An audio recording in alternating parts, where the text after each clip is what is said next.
Sejam bem-vindos ao canal Doug Física. Eu sou o Douglas, eu sou professor na Universidade Federal do Paraná e hoje eu vou mostrar para vocês como que a gente pode fazer um diagrama PV, vou mostrar como é que a gente pode calcular o trabalho num processo termodinâmico e mostrar também a primeira lei da termodinâmica. Então vamos lá? Bora para a aula! Então vamos lá, o que a gente vai ver hoje? Hoje a gente vai ver o diagrama PV e a primeira lei da termodinâmica.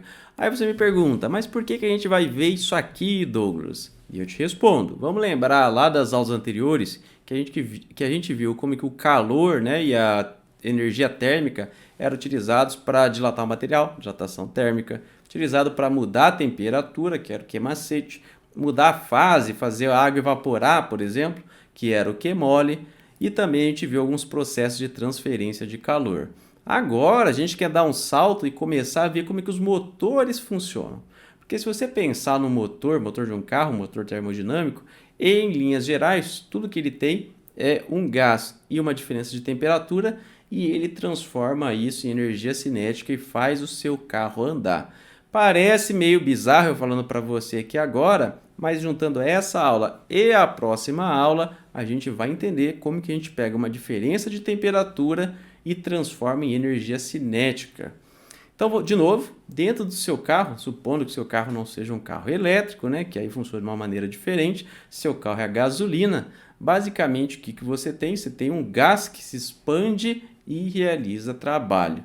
Então, a gente vai começar a tentar entender o processo hoje e aí a gente vai para o nosso primeiro ponto, que é o trabalho em um processo termodinâmico, o trabalho que um gás realiza. Então, vamos tentar aprender a calcular o trabalho que um gás realiza. Então, imagina aqui comigo que eu tenho um pote e esse pote ele tem uma tampa que pode subir e descer. Não é uma tampa exatamente, porque a tampa ela sempre fica aqui em cima, né? Essa tampinha ela pode subir e descer e ela veda aqui completamente, então eu tenho um gás aqui dentro. Tem um gás aqui dentro. E aí esse gás aqui ele está dentro do pote e a tampa está tampando. Mas e aí você pega a sua mão e empurra aqui com o dedo essa tampa. Se essa tampa pode subir e descer, o que vai acontecer? Ela vai descer. Lembrando que o que a gente quer fazer é aprender como que calcula o trabalho que um gás realiza. Esse é o nosso objetivo aqui, ó. Então tá aqui a tampa, ficou meio feio aqui, ó. A tampa foi aqui para baixo porque você empurrou ela aqui. Então a mão está aqui dentro do pote agora, né? E todo esse gás foi comprimido. Aí você vai lá e pensa, mas o que isso tem a ver com trabalho? Então vamos pensar aqui, ó. Eu tenho duas forças agindo. Eu tenho a força que a mão faz para baixo, que eu vou chamar, por exemplo, de F1, e eu tenho a força que o gás faz na tampa de dentro para fora, que é um F2. Beleza? Concorda comigo? Eu tenho uma força aqui para baixo e eu tenho uma força aqui para cima, não necessariamente elas têm o mesmo valor. E eu também tenho o fato que a tampa desceu de uma distância aqui, ó, que vamos chamar de ΔX, por exemplo. Pode ser. Vamos lembrar agora lá da física 1, como que a gente fazia para calcular o trabalho? Uma das maneiras era trabalho, era a força vezes o deslocamento produto escalar. Então repara aqui comigo que se eu tenho uma força e tem uma movimentação, eu vou ter um trabalho. Então, como eu tenho essa força verdinha, por exemplo, e ela é aplicada durante um deslocamento, eu vou ter que a mão realiza trabalho e, ao mesmo tempo, o gás aqui dentro também realiza trabalho. Mas o que acontece? A força F1 da mão aqui está fazendo trabalho positivo porque ela é na direção do movimento, e o gás está fazendo trabalho negativo porque ele é contra a direção do movimento. Mas poderia ser ao contrário se a tampa estivesse subindo, por exemplo. Aí a gente teria que o F2 estaria fazendo trabalho positivo. Mas beleza aqui, qual que é o nosso objetivo? A gente quer calcular o trabalho que esse gás realiza. Então a gente vai fazer aqui, ó, calculando o trabalho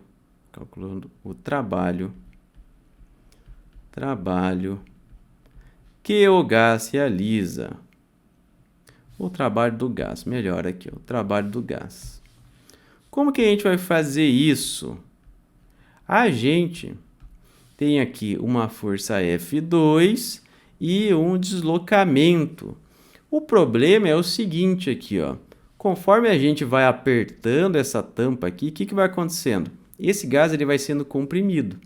Quando esse gás é comprimido, vai aumentando a pressão, né? É meio intuitivo. Se você pega e comprime o gás, a pressão dele vai aumentando. Só que vamos lembrar como é que a gente escrevia a pressão.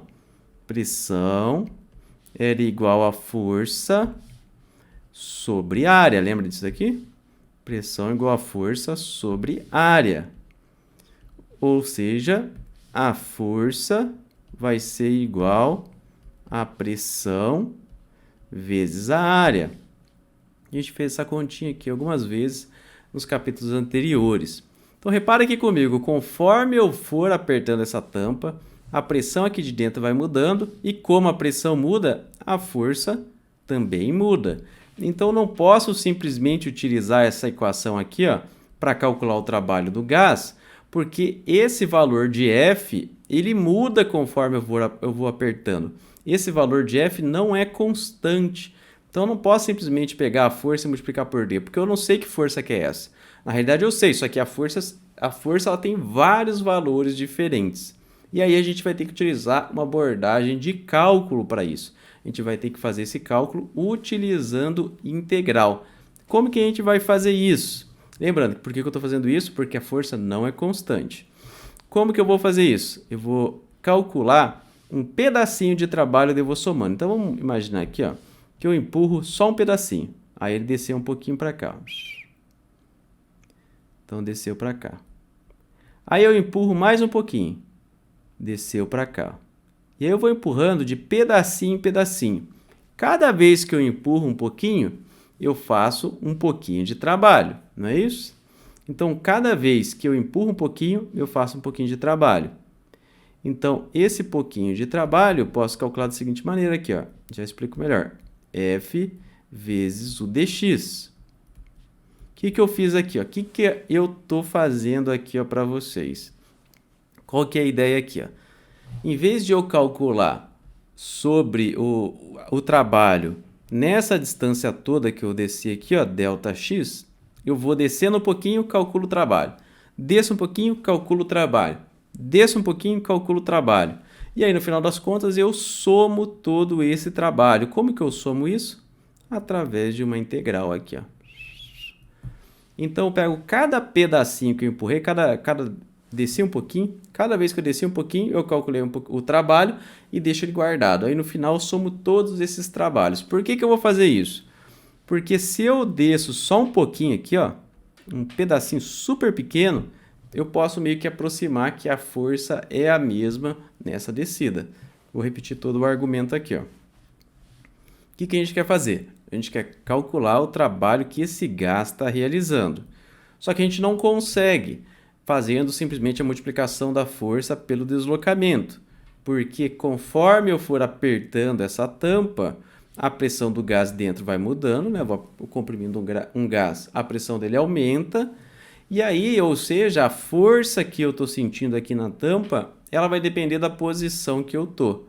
Então, qual que vai ser a minha estratégia? Eu vou baixar só um pouquinho a tampa, um pouco mesmo, menos de 1 milímetro, assim, infinitesimal, um pouquinho, e aí eu considero que a pressão é a mesma enquanto eu faço essa movimentação. Porque é tão pouquinho que eu baixei que a mudança de pressão é praticamente zero, a pressão se mantém a mesma.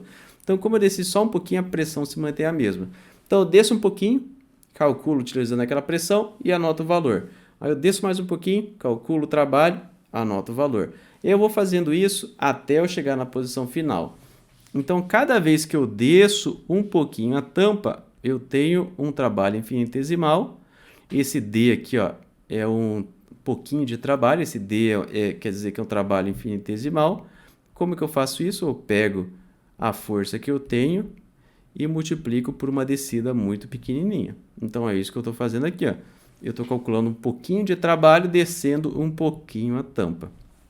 No final das contas, eu somo tudo. E como que eu faço uma soma de grandezas infinitesimais, ou seja, eu tenho que somar muita coisa, eu faço uma técnica matemática que o símbolo, inclusive, é um S super grande, né? Porque ele diz que é uma soma muito grande. Então, eu vou somar aqui, olha esse S que bonito, que é o S da integral. Então, se eu somo todos, como é que eu somo todos esses trabalhos? Fazendo a integral. Se eu somo todos os trabalhos, o que, que eu tenho? Eu tenho o trabalho todo. Esse trabalho todo vai ser a integral de f dx. Parei por aqui? Não parei, porque olha aqui, eu posso simplificar. Esse f é p vezes o a. E esse a, ele está na direção perpendicular à normal aqui. Ele está, na verdade, ele é o vetor normal à superfície. O que é o vetor normal? O vetor normal, deixa eu fazer de verde. Ele é aqui, ó, né? Então, beleza. Eu vou substituir, isso aqui vai ser integral de p vezes o a. Posso colocar aqui como vetor, só para ficar mais completinho, a maioria das pessoas não vai utilizar isso. Mas eu sei que esse a, ele é perpendicular à tampa, ou seja, ele é na direção do movimento. Então, isso aqui vai ficar integral de PA vezes o dx. Agora, eu quero que você perceba o seguinte. Quando eu pego um dx, vou desenhar aqui, ó, vou desenhar aqui para vocês, de vermelho. Quando eu pego aqui, ó, um dx, imagina aqui, esse aqui eu estou fazendo uma tampinha, tá? Devia ser laranja a tampa, laranja. Então, vou pegar a tampa aqui laranja. E aí, tá aqui a tampa. E aí, eu desci um dx aqui, né? E o que que é o A? É isso daqui, ó. A é essa superfície aqui, né? A é essa superfície, o dx é o quanto desci a tampa. Então, é um cilindrinho super fino. Se você pegar o A vezes o dx, você vai ter um volume pequenininho. Ou seja, o que eu estou falando para vocês? Que A vezes o dx é um volume pequenininho, ou seja, dv. Substituindo ali em cima, o que que a gente encontra? Que o trabalho que o gás realiza, ó, vou só substituir esse A dx pelo dv, vai ser igual a integral de P dv. E é essa equação que eu queria chegar aqui, ó. É essa equação que eu queria chegar. O trabalho realizado por um gás pode ser calculado como a integral de P dv, em que esse volume é o volume inicial até o volume final, onde que eu vou do volume inicial do gás até o volume final do gás durante esse movimento. E aí eu consigo calcular o trabalho que esse gás realizou. Agora, repara comigo que eu tenho aqui para calcular esse trabalho a pressão e o volume desse gás. Por isso que eu vou estudar os diagramas PV. Esses diagramas PV nada mais são que você fazer um gráfico em que o seu eixo X é o volume do gás e o eixo Y é a pressão. Então, como que eu quero que você imagine o que a gente vai fazer aqui? Eu vou abrir um apliquezinho para a gente tentar entender. Então, a gente tem aqui um gás no recipiente, tem um medidor de temperatura e um medidor de pressão. Repara que eu vou mudar o volume aqui, ó, vou diminuir esse volume. Olha na pressão, está em 9,7, né? Olha só, quando diminuiu o volume, a pressão aumentou, foi para 13 mil kPa. Diminui mais um pouquinho o volume, a pressão ela aumentou. O contrário também vale, se eu diminuo o volume, a pressão cai. Então, repara que tem uma relação entre o volume e a pressão. E nesse caso, a temperatura está constante. Mas eu posso escolher, ó, quero que a minha pressão sempre esteja constante. É possível fazer isso? É possível fazer isso. Vamos supor que eu esquento o gás, por exemplo. Ó. Quando eu esquento o gás, a energia cinética das moléculas aumentam e teria que aumentar a pressão. Só que como que eu faço a pressão não aumentar? Eu aumento o volume. O contrário também vale. Se eu tiro a energia das moléculas, ou a temperatura baixando, eu preciso fazer com que elas fiquem mais contraídas, mais próximas uma das outras, para eu obter a mesma pressão. Eu posso escolher, por exemplo, manter a temperatura constante.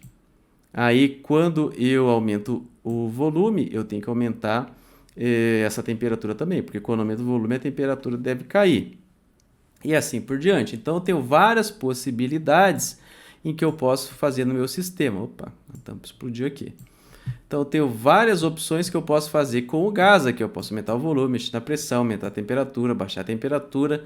E é isso que eu quero que a gente faça aqui. A partir de uma imagem como essa, a partir de um processo como, por exemplo, você fechar aqui, ó, eu quero que você desenhe esse diagrama PV e a partir desse diagrama PV a gente vai aprender como que a gente calcula o trabalho. Relembrando, por que a gente está fazendo tudo isso? Porque a gente vai entender como funciona o motor a partir desses diagramas PV. Bem simples, né? Vamos desenhar aqui os casos mais simples de diagrama PV para a gente ir treinando. O primeiro caso que a gente vai ver, e é bem simples, a gente imagina que a gente tem o nosso pote igual antes. E ele está aqui, ó, tá comprimido já, ele começa comprimido. Então ele está aqui, ó, e o gás está aqui dentro, né? E aí o que a gente faz? A gente puxa essa tampa aqui para cima. Na realidade não precisa puxar, puxa a tampa. Puxa a tampa aqui para cima. E aí vamos entender o que acontece no diagrama PV. Lembrando que o nosso objetivo aqui é sempre desenhar o diagrama PV. Mas aqui vai ter um critério especial. Eu quero que a temperatura seja constante durante esse processo. Como é que poderia ser uma temperatura constante? Só para entender. Vou imaginar que a gente tem um termocirculador sous vide, que você deve ter visto lá no MasterChef, que é utilizado para cozinhar os alimentos, realizar o processo de cocção a uma temperatura controlada e uma temperatura baixa. Você cozinha a carne aqui numa temperatura baixa, ela fica mais macia, dizem eles, né? Nunca tive dinheiro para comprar um desses. Então, mas o esquema é o seguinte, a temperatura aqui é constante. Basicamente isso, você controla a temperatura de uma maneira bem precisa. Então, imagina que a gente está fazendo esse processo dentro de um sous vide. Tem um sous vide aqui dentro. Como escreve sous vide? É sous vide que se chama. Sous vide. É assim? Acho que é. Quer dizer sobre pressão em francês. Você fala francês, Douglas? Não, pesquisei logo antes da aula só para impressionar vocês. Mas enfim, esse é um processo a temperatura constante. Então vamos anotar aqui, ó. Eu fiz isso a temperatura constante. Temperatura constante. Então, vamos supor que a temperatura começou em 20 graus, ela vai se manter em 20 graus. E aí, como é que a gente vai fazer o nosso diagrama PV? Primeira coisa é fazer um eixo aqui, né? Eu já fiz uma figurinha aqui, ó, para meus eixos não ficarem tortos. Então, tá aqui os meus eixos. E aí, a primeira coisa que você vai fazer é escrever o que é cada um, né? Aqui embaixo é o volume. E aqui em cima é a pressão. Você tem duas opções, pode escrever deitadinho ou assim, pressão assim. Como que você começa a desenhar esse seu gráfico? Escolhe um ponto qualquer dele e coloca o seu ponto aqui, ó. Esse é o meu ponto inicial. Tanto faz. Eu tenho uma pressão e eu tenho um volume desse ponto. Esse ponto retrata essa situação aqui, ó. E aí, o que eu faço? Lembrando que a gente está trabalhando sempre com gases ideais, vamos lembrar da lei dos gases ideais, vou escrever aqui em cima para você, ó. PV igual a NRT. N é o número de mols, que é constante, porque está lacrado. R é constante ideal dos gases, é uma constante, não muda. E nesse meu caso, a temperatura também é constante, porque eu falei para vocês que eu estou fazendo um processo a temperatura constante.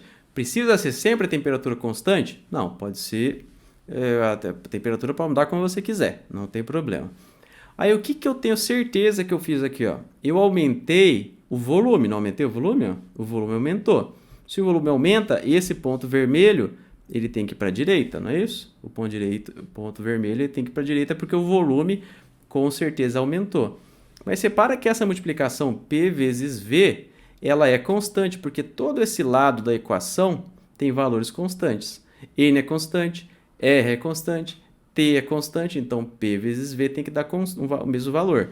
Então vamos supor, inicialmente, só para você perceber a matemática da coisa, vamos supor que P era 2 e V era 2 também. Agora, como se eu fizer a multiplicação, né, P vezes V, quanto que deu? 4. Só para entender, tá? São números aleatórios. Agora o volume aumentou, então vamos supor que o volume foi para 4. Para que PV tenha o mesmo valor, agora como V é 4, quanto que teria que ser o P? 1. Então repara que como esse lado direito é constante, se o volume aumenta, o que tem que acontecer com a pressão? Tem que diminuir. E aí eu pego o valor aqui, ó, o volume aumenta e a pressão tem que diminuir, ou seja, ele vai andar na diagonal para cá. E aí é só a gente ligar os pontos, mas aqui tem um jeito especial de a gente ligar os pontos, porque a gente sabe que não vai ser uma reta aqui, ó, porque um vai ser inversamente proporcional ao outro. E aí ele vai ser assim, ó. Vai ser um pouquinho tortinho esse gráfico aqui, ó. Para simbolizar que o processo foi daqui para cá, eu coloco uma setinha nesse lado. E aí, se você quiser deixar mais explícito ainda, você coloca aqui, ó, inicial, aqui final. Se eu quiser calcular o trabalho, o que eu faço? Olha que simples. Lembra que o nosso objetivo aqui era calcular o trabalho que o gás realizou. Nesse caso aqui, ó, o volume aumentou em um processo a temperatura constante. O volume aumentou, a pressão diminuiu. Então, eu fiz o meu diagrama PV, pressão por volume, e aí eu desenhei meu gráfico e eu quero encontrar o trabalho. Super simples, se eu cheguei até aqui para calcular o trabalho, é simples como calcular essa área embaixo da curva. Então, uma vez que eu fiz esse diagrama PV, eu consigo calcular o trabalho simplesmente calculando a área embaixo da curva. Esse aqui vai ser o trabalho e, nesse caso, ele é positivo maior do que zero. Então, esse era o nosso primeiro caso. Até a gente chegar até a metade dessa aula, você já vai estar conseguindo visualizar tudo isso, fazer os gráficos por você mesmo. Então, esse era o primeiro caso que a gente fez. A gente aumentou o volume, caiu a pressão, porque eu estou em temperatura constante. E aí eu calculei o trabalho maior do que zero. A área sobre a curva, a gente vai calcular o trabalho. Isso aqui vai valer para todos os casos, tá? Vamos fazer o caso 2 aqui, ó. O caso 2. Aqui esse caso 2 ele vai ser um pouquinho mais complexo. Ele vai ter 3 etapas agora para a gente. Deixa eu colocar 3 potinhos aqui, ó, para a gente. Antigamente eu desenhava e ficava muito feio. Agora eu coloco o pote aqui, continua feio, mas um pouco menos feio. Então agora eu tenho 3 etapas aqui, ó. Como que eu começo aqui, ó? Eu começo ali embaixo de novo, ó. Começo na mesma posição de antes. Essa é a primeira etapa, estou aqui, ó. E aqui está o gás, normal. Aí o que eu faço aqui, ó? Eu faço um processo a pressão constante. Eu taco fogo nele aqui, ó. Taco fogo embaixo desse pote. E eu deixo a tampa livre. A tampa ela pode subir como ela quiser. Então, quando eu taco fogo aqui, ó, a tampa vai subindo para manter a pressão aqui dentro constante. Vamos pensar no caso normal mesmo, que acontece na realidade. A pressão aqui de fora, atmosférica, é igual à pressão aqui de dentro. Senão, a tampa estaria subindo ou descendo espontaneamente. Quando eu aumento a temperatura, sobe a pressão aqui dentro e ela vai empurrar a tampa para fora. Se eu não segurar essa tampa, ela vai subir e aí ela vai parar, sempre igualando a pressão de dentro com a de fora. Então, se eu esquentar isso bem devagar, eu sempre posso dizer que a pressão é a mesma. Porque a pressão deveria subir? Deveria subir, mas como o volume aumenta, a tampa vai subindo e o processo é feito devagar, vamos dizer assim, a todo instante a pressão está se igualando de dentro com a de fora. E aí eu posso dizer que esse é um processo a pressão constante. Aí o que acontece, né? A tampa sobe até lá em cima. Nesse caso, a temperatura aumentou. Taquei fogo, a temperatura aumentou sim. Então eu fui para cá. Depois, o que eu faço? Eu seguro a tampa lá em cima. Então eu estou segurando a tampa aqui em cima. Seguro ela, amarra aqui com um barbante, sei lá. Então alguém está segurando aqui. Está segurando aqui para ela não descer. E aí o que eu faço? Eu jogo gelo aqui embaixo para baixar a temperatura. Eu tinha subido a temperatura antes, agora eu estou baixando essa temperatura, eu jogo gelo aqui, ó.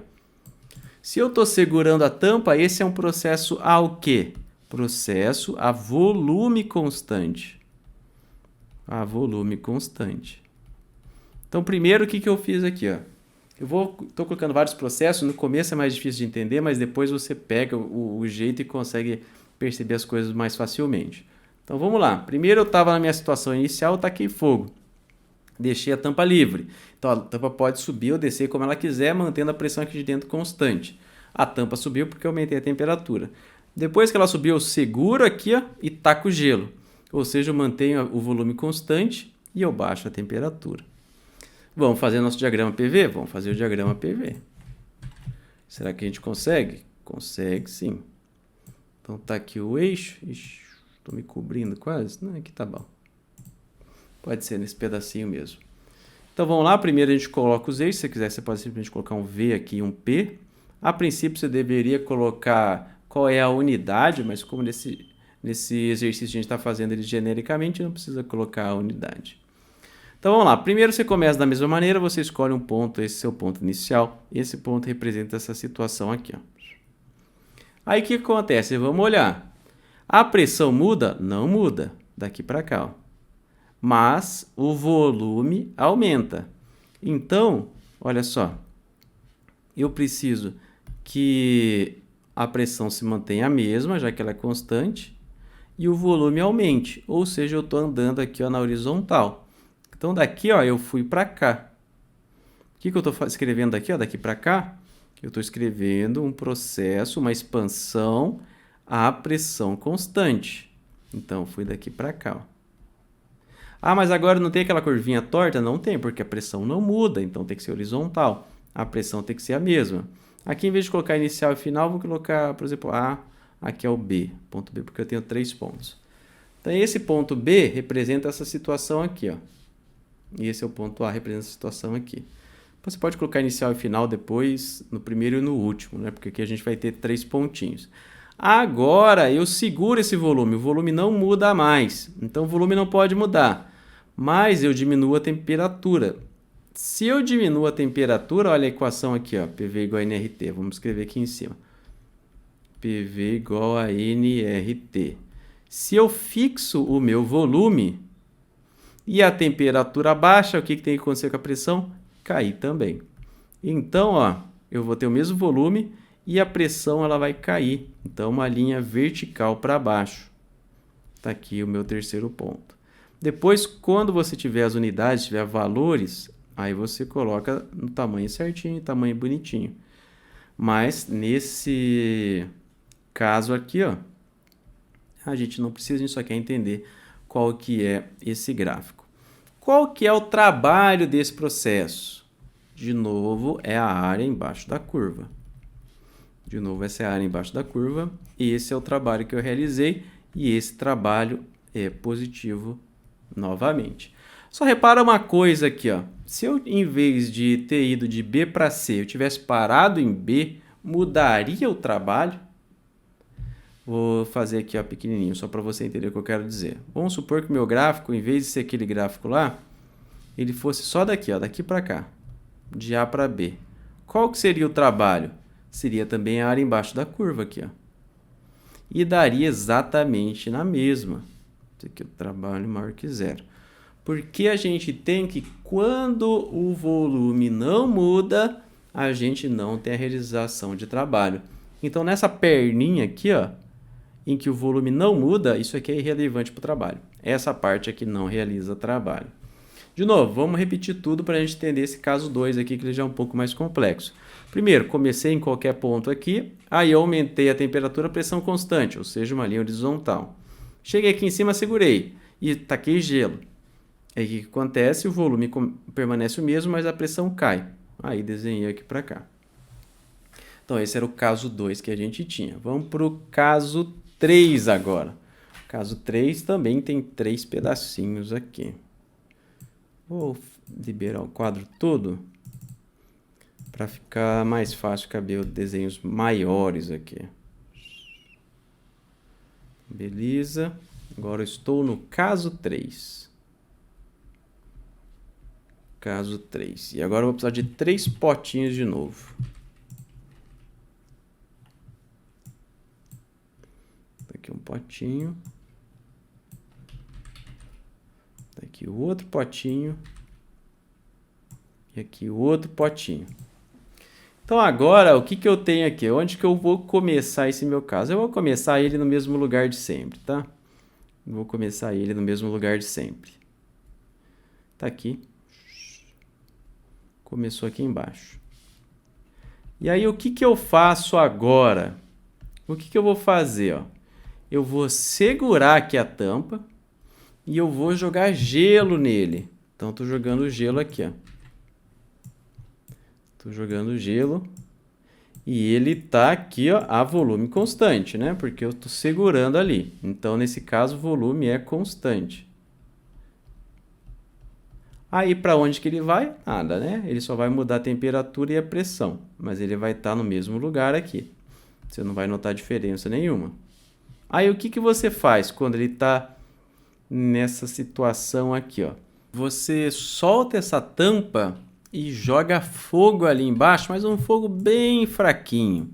Vou imaginar que é um fogo bem fraquinho. Vou deixar essa chama aqui bem pequenininha. Cadê aqui, ó? E aqui eu sei que você já deve imaginar o que vai acontecer. Você solta a tampa e aí você joga o fogo aqui embaixo. O que que vai acontecer? Essa tampa, esse gás, ele vai expandindo, né? Conforme a temperatura vai aumentando, esse gás vai expandindo e a tampa vai lá para cima, né? Como a chama é bem pouquinha, né? A chama é fraquinha, de novo a gente tem aquela situação que a gente vai ter pressão constante. Então aqui de novo é pressão constante. Vamos desenhar esse gráfico? Vamos desenhar esse gráfico PV dessa situação. Aqui eu tenho certeza que você vai se dar muito melhor. Provavelmente você já sabe exatamente o que vai acontecer aqui. Então eu tenho os eixos do gráfico. A gente pode imaginar que aqui é o volume, aqui é a pressão. Aí eu vou escolher um ponto inicial, escolher esse ponto inicial aqui, ó, de pressão e volume, que representa essa situação inicial aqui, ó. O que que eu fiz? Eu taquei gelo, mas mantive o volume constante. Quando eu esfrio esse gás, o que que vai acontecer com a pressão? A pressão vai cair. E o volume? O volume deveria diminuir, mas como eu estou segurando ele, o volume é constante. Então, ó, volume constante quer dizer que é uma reta vertical. Poderia ser para cima ou para baixo, mas como eu estou resfriando, eu sei que a pressão vai cair. Então, o que que eu fiz? Eu fui dali para cá. Dali para cá. Daqui para cá. Aqui, esse que seria o A, esse que seria o B, né? Esse que é o A, aqui é o B. Aí, o que que eu fiz? Ó, eu esquentei ele a pressão constante, ou seja, um fogo bem fraquinho. O que que vai acontecer? O volume vai aumentar. A pressão constante. O que é uma expansão a pressão constante? É uma reta horizontal aqui, ó, né? E aí eu paro aqui, ó, no ponto C. Então, ó, bem mais fácil desenhar esse já, né? Já está mais treinado agora. Então, o que que a gente tinha aqui, ó? A gente primeiro diminuiu a pressão a volume constante, depois a gente aumentou o volume a pressão constante. Se eu quiser calcular o trabalho, vai ser a área embaixo da curva, que é essa daqui, ó. Isso vai ser, e de novo eu vou ter trabalho maior do que zero. Ah, mas e se eu tiver o caminho inverso, por exemplo? Você está vendo que eu sempre estou indo da esquerda para a direita. Mas e se eu tiver o caminho inverso? O que que vai acontecer? O que que seria o caminho inverso? É só você ir, por exemplo, daqui para cá e para lá, né? Você, por exemplo, resfria ele, a pressão constante, e aí depois você esquenta ele, é o contrário, é isso mesmo. E depois você esquenta ele a volume constante, aí você teria o trabalho inverso. Vamos pensar o caminho inverso. Então, primeiro aqui, ó, que estava aqui em cima, no C. Aí o que que eu fiz? Eu taquei gelo nele sem segurar nada. E aí ele desceu e foi para cá, né? Então, vamos fazendo conforme for falando. Ele estava aqui, ó, com o volume alto. Estava com o volume alto, eu comecei aqui no C, ó. Comecei no C. Aí eu taquei gelo e deixei a tampa livre, ou seja, é um processo a pressão constante. Então, eu tenho a pressão constante e o volume vai diminuir. Fui aqui para o ponto B. Só que agora eu fui no sentido contrário, fui daqui para cá. E aí, depois, o que que eu fiz? Eu taquei fogo nele, só que eu segurei a tampa. Então, ele vai aumentar a pressão, mantendo o volume constante. Daí, eu fui para cá, no ponto A. Então, fui daqui para cá.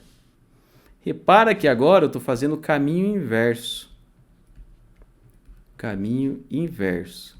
Quando eu faço o caminho inverso, eu também consigo calcular o trabalho através da área embaixo da curva. Só que tem um detalhe aqui, ó. Nesse caso, o trabalho vai ser negativo, ele vai ser menor do que zero. Então, aqui nesse caso, o Gás realizou trabalho positivo e aqui ele realizou trabalho negativo. Então, tem essas duas situações. Se eu aumento o volume, o trabalho é positivo. Se eu diminuo o volume, o trabalho é negativo. Então, se o caminho é inverso, aí eu tenho que descontar a energia do meu sistema. Antes aqui eu acrescentava energia, transferia energia de maneira positiva. Aqui eu estou removendo energia. Então, cuidado aí. Caminho da esquerda para a direita, trabalho positivo. Da direita para a esquerda, trabalho negativo. Vamos fazer o último desenho aqui, ó. Agora sim, esse é o mais complexo de todos que a gente vai fazer aqui, ó. E ele tem 5 potinhos. Esse aqui ele vai ter 5 potinhos. Eu vou até usar o negócio todo aqui. 2, 3, 4, 5. E agora eu vou estar falando para vocês, ainda é um exemplo, mas esse aqui é um exemplo especial, que vai ser um processo cíclico. Um processo cíclico. Aqui, o ideal era colocar esses potes mais para baixo, né? Então, vou descer aqui um pouquinho cada pote. Então, vou utilizar esses 5 potinhos para fazer um processo cíclico. De novo, eu vou começar ali aqui, ó, no mesmo lugar. Comecei com ele aqui, ó. Já vou desenhar umas setinhas aqui, ó, para ficar mais fácil de a gente ir conversando. Esse é o caminho aqui, ó, daqui para cá. A setinha vai até aumentando, né? Então, o que que eu faço primeiramente? Primeiramente, eu taco fogo nele aqui, ó.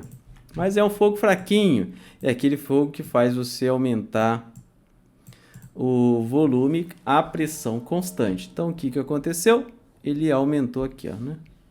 Aumentou o volume à pressão constante. Só taquei fogo, vai empurrando as moléculas e aí aumenta aqui a pressão constante. O gás ocupa todo esse espaço. Aí, o que que eu faço? Eu seguro a tampa aqui em cima. Seguro a tampa aqui em cima, cadê? E taco gelo nele aqui, ó. E taco gelo nele. Depois a gente vai ter que desenhar esse diagrama PV. Vamos lá. Então, taquei gelo nele aqui, ó. Aí, depois, o que que eu faço? Depois que eu já resfriei a temperatura, o que que eu faço? Eu solto essa tampa. Quando eu solto essa tampa, como a pressão aqui está bem menor, o que que eu faço? Essa tampa, o gás ele vai ser comprimido, né? Porque tem que diminuir de volume. Vamos pensar. Se quando eu esquento o gás ele expande, quando eu esfrio, ele diminui de tamanho. Mas como eu estou segurando aqui, ó, eu tenho que fazer uma força para segurar para a tampa não descer, porque o volume do gás tende a contrair. Aí depois, nesse passo aqui, ó, eu solto a tampa e aí a tampa vai sozinha aqui para baixo. E aí no meu último passo aqui de novo, eu taco fogo nele com a tampa livre. Então eu taco fogo aqui, ó. E aí o que que vai acontecer com essa tampa? Calma aí. Ela vai ter a tendência de subir, né? Não vou desenhar ela lá em cima, mas você sabe que ela vai tender a subir, não é isso? Vamos desenhar o diagrama PV para ver o que que a gente encontra fazendo isso? Vamos lá, então. Diagrama PV. Então, aqui é o P e aqui é o V. Onde que eu vou começar? Qualquer lugar eu vou escolher aqui em cima. O que que eu faço aqui? Ó? Aqui eu tenho um processo que eu aumento o volume à pressão constante. Lembra, né? Quando o fogo é fraquinho, a gente pode considerar que a pressão sempre está igual à pressão de fora e ele vai subindo devagarzinho. Então, eu tenho uma expansão aqui, ó, à pressão constante. Então, eu fui horizontal para cá. Depois, eu mantenho o meu volume constante e eu abaixo a pressão através desse gelo. Então, eu vou aqui, ó, e abaixo a pressão através desse gelo aqui, ó. Aí depois, o que eu faço aqui? Eu soltei a tampa, aí o volume vai cair. A gente pode até imaginar que a pressão aqui de dentro, ela até vai aumentar um pouco, porque eu estou diminuindo o volume. Então, se quiser, a rigor aqui, você até poderia fazer um negócio mais ou menos assim, ó. Mas beleza, mas ainda estou numa temperatura menor. Então aqui eu diminuí o volume e a pressão aumentou um pouquinho, já que eu parei de jogar gelo aqui. Mas poderia desenhar em linha reta, para o nosso exemplo seria o suficiente. Aí eu estou aqui, ó, o que eu vou fazer? Eu vou aumentar a temperatura dele, mas vamos aumentar a primeira temperatura sem deixar ele subir. Vamos segurar aqui, ó, na realidade. Vamos segurar aqui, ó. Segurei aqui ele aqui embaixo, então aumenta a temperatura e seguro ele para ele não expandir. Ou seja, eu tenho o volume constante. Então eu vou daqui para baixo, aqui para cima, aumento a pressão a volume constante. E aí, ó, repara que eu fechei um ciclo. E aí eu começo tudo aqui de novo, todo esse processo de novo. Então percebe que esse meu processo ele faz um ciclo. E o meu gás, ele realizou trabalho, vamos pensar, ó, se eu tivesse só essa linha aqui de cima, eu teria tudo isso aqui de trabalho. Mas como eu volto aqui, ó, aqui embaixo eu tenho que descontar toda essa parte aqui, ó. Então, o meu trabalho é essa área aqui, ó, que eu estou circulado aqui, ó.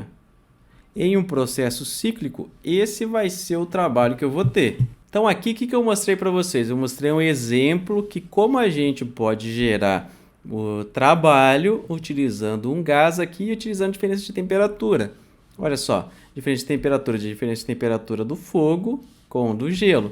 Então, a única coisa que eu fiz aqui, ó, segurei, beleza? Segurei a tampa, tudo bem, em alguns momentos, mas nada demais. Mas só esquentando e resfriando esse gás, eu consigo retirar trabalho dele. Esse trabalho pode ser convertido em energia cinética fazendo o carro se mover. Apesar de parecer ser um exemplo bem bobo, o processo de funcionamento do motor não é muito diferente disso. E percebe que eu fiz um ciclo, então posso começar tudo aqui de novo. Começo todo aqui de novo o processo e retiro mais trabalho. E vou fazendo isso e eu vou retirando o trabalho desse meu circuito. Eu tenho aqui nada mais do que uma máquina térmica, Mas tem outro ponto interessante aqui para a gente notar, ó. Apesar de eu começar e voltar no mesmo lugar, eu retirei trabalho. Só que se eu tivesse, por exemplo, um processo assim, eu vou imaginar aqui do lado. A linha vermelha, ela fosse assim, ó. O trabalho seria diferente? Seria. O trabalho seria essa área aqui, ó. Apesar de que eu saí e voltei para o mesmo lugar. Então, num processo termodinâmico, o trabalho ele depende dos estados intermediários. É assim que a gente fala, o trabalho ele vai depender dos estados intermediários. E não só do ponto inicial e do ponto final, do estado inicial e do estado final. Porque ó, em ambos os casos, o estado inicial e final é o mesmo, mas o trabalho é diferente. Então, em processo termodinâmico, o que a gente sabe? Que o trabalho, vou até escrever isso, o trabalho depende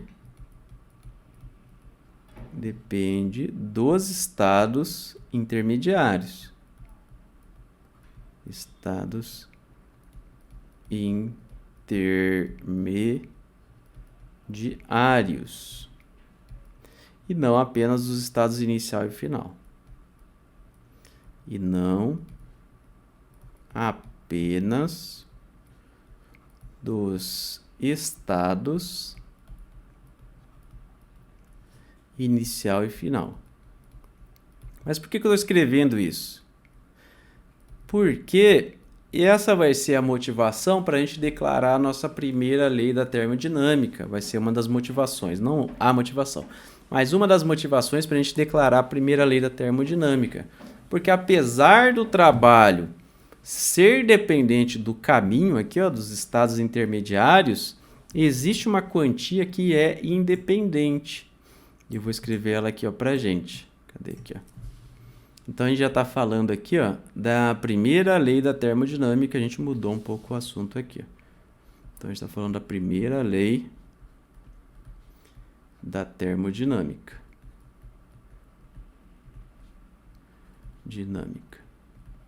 Então o que o pessoal descobriu? Que apesar do trabalho ser dependente desse caminho dos estados intermediários, ou seja, do caminho, se eu pegar as quantias Q menos o trabalho, ou seja, a energia térmica, o calor, menos o trabalho, se bem que o calor não é exatamente energia térmica, a gente discutiu isso, mas imagina aí, a energia térmica que eu cedo para o meu corpo ou retiro do corpo, se eu pegar essa continha que é a subtração, isso aqui é independente do caminho. Independente do caminho.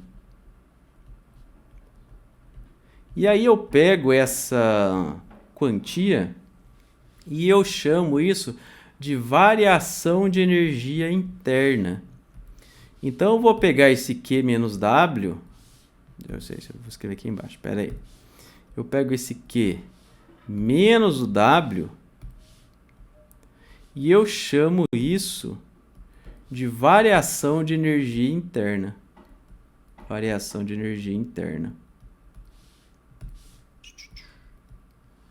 Essa aqui é uma das maneiras que a gente pode escrever a primeira lei da termodinâmica. Então, a primeira lei da termodinâmica. Você lembra que a primeira lei, na realidade, é a segunda, né? Porque a gente tem a lei zero da termodinâmica. Beleza, mas o que é cada uma dessas coisas? Já dei a motivação aqui, a gente sabe que o trabalho depende do caminho, mas Q menos o trabalho não depende do caminho. O que é esse Q? Esse Q é a energia absorvida. Energia absorvida. É o Q do Q macete, Q mole, tá? Absorvida ou transmitida na forma de calor. Emitida na forma de calor. Nossa, que letra feia, Douglas. E se é energia, qual que é a unidade? É joule, né? Não tenha dúvidas disso. Já esse W é o trabalho realizado. É o que a gente vem falando há um tempão. Trabalho realizado. E trabalho também vai ser em joules, não tem diferença nisso. Tem outra maneira também de a gente escrever, que é a maneira diferencial da primeira lei da termodinâmica. Ela é bem parecida, ela pode ser escrita assim, ó, dE interno, ainda também tem o interno aqui, ó, vai ser igual a dQ menos o dW. Você pode encontrar das duas maneiras aqui, tá? Duas maneiras você pode encontrar essa primeira lei da termodinâmica. Então, vale, as duas valem. Ou uma ou outra você pode escolher. Faltou só o verdinho aqui, ó, né? Esse ΔE interno a gente chama de variação da energia interna. Variação da energia interna. E a unidade dele, obviamente, é joule também, porque todo mundo aqui está em joule, né? A gente está falando de energias, energia no sistema internacional é sempre joule. Ah, apareceu mais uma equação aqui para a gente trabalhar, a primeira lei da termodinâmica. Essa lei da primeira lei da termodinâmica é provavelmente uma das equações mais fáceis de você entender.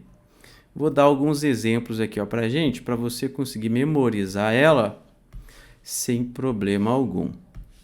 Então, dá para a gente fazer algumas analogias com o nosso dia a dia, porque essa é uma equação de conservação de energia. Ah, só um detalhe, em alguns lugares aparece sinal de mais aqui, tá? A nossa convenção a gente vai utilizar menos, porque eu acho que é mais compreensível com o sinal de menos. Então, o que a gente pode imaginar? Ó? Esse aqui é o seu salário. Então, a energia que você ganha é como se fosse seu salário. Aí, o que acontece? Você gasta ele, né? Então, o que você ganhou menos o que você gastou, o que acontece? Você guardou. Vai para aqui, ó, guardou, né? Guardou. Então, imagina assim, ó, a energia que você ganhou menos a que você gastou, virou o que? Armazenou aqui, ó, está guardado na sua poupança.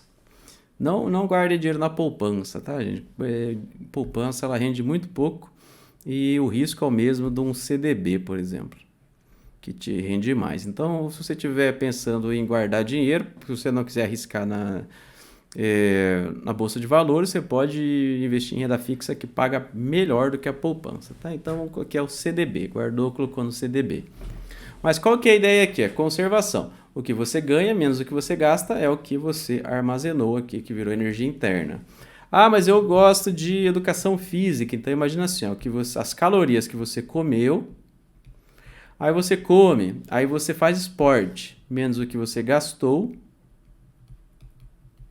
Para onde que vai? Se você comeu muito e gastou pouco, isso aqui virou gordura, né? Gordura. Então, a primeira lei da termodinâmica é bem simples de você entender. Você consegue fazer várias analogias aí com o seu dia a dia, basicamente isso. O que você ganhou menos o que você gastou sobrou armazenado no gás.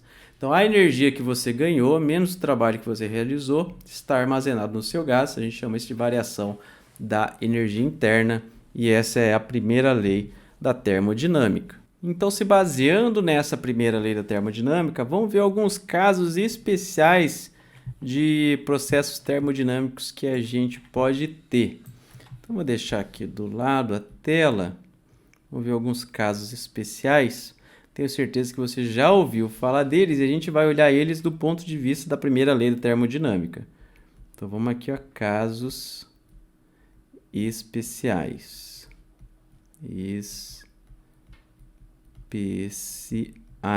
O primeiro deles é o processo adiabático.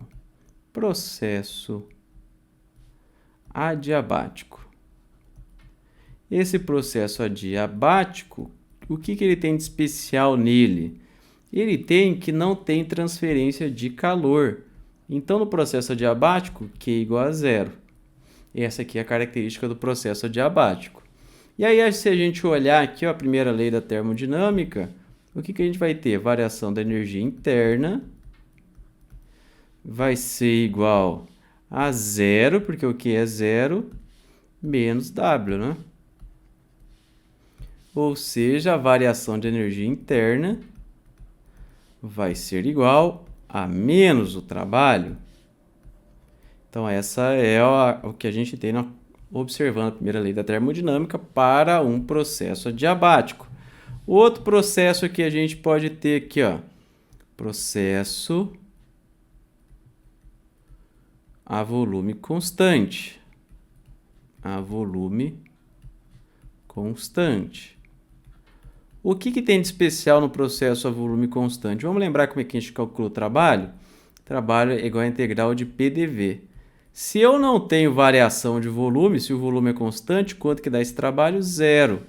Ou seja, no processo a volume constante, o trabalho é zero.